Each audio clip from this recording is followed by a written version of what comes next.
Ito po ang huling statement, huling pahayag ng kampo ni Kibuloy.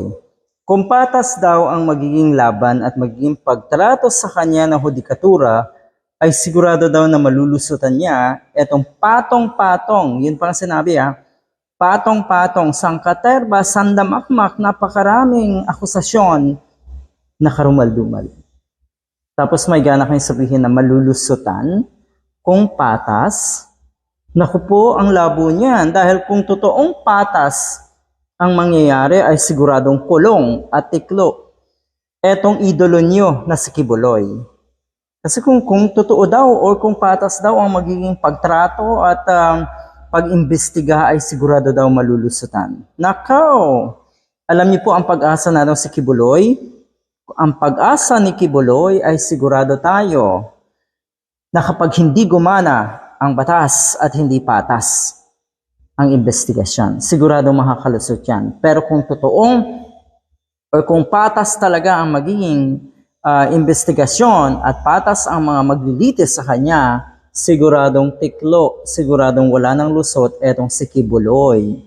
Alright, we now place full reliance on the judiciary. Ayan. Matindi, no? Sabi, naniniwala ang kampo ng self-proclaimed senator as son of God na si Apollo Kibuloy na patas ang magiging laban at pagtrato sa kanya ng hudikatura at sigurado daw na malulusutan ito ang patong-patong na kaso. Patong-patong na kaso, napakarami ibig sabihin, pero confident na malulusutan. Bakit? Anong gagawin nyo? Gagapangin ang kaso na ito? Gagawa ng paraan? Aba, hindi po pwede yan.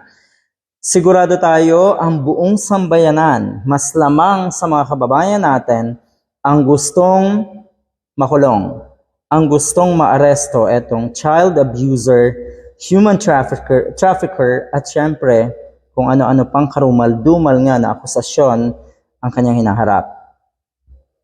Alright.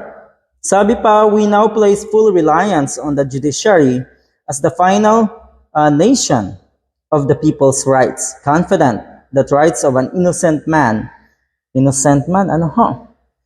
Okay, siguro mas maigi pang sabihin na hindi pa naman proven guilty etong si Kibuloy. Sige, stay at that. Pero yung sabihin mo na rights of this innocent man, okay, nakatulad daw ni Pastor Kibuloy, marinig mo lang yung salitang Kibuloy, di ba? Konektado na siya sa napakaraming karumal-dumal na krimen at pang-aabuso. Okay, so ito daw, rights of an innocent man like Kibuloy will be vindicated and his good name finally cleared. Sabi ito ng isa sa mga lawyers na si Kibuloy nga. Good name.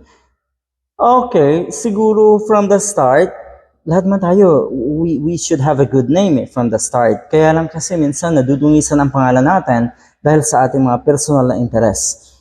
Yung ating earthly pleasure. Interest, yung pagkagumo natin. Gumo, yung salitang gano'n? Sa mga material na bagay. Sa mga makamundong gawain.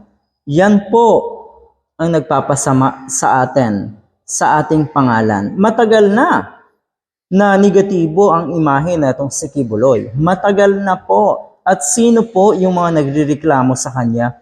Mga dating naniwala sa kanya.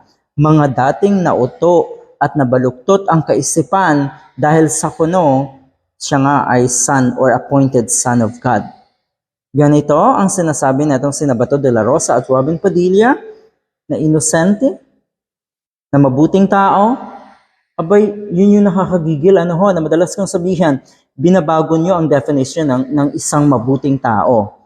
Ganito na pala ngayon ang definition, ang kahulugan ng isang mabuting tao. Ay matindi kayo,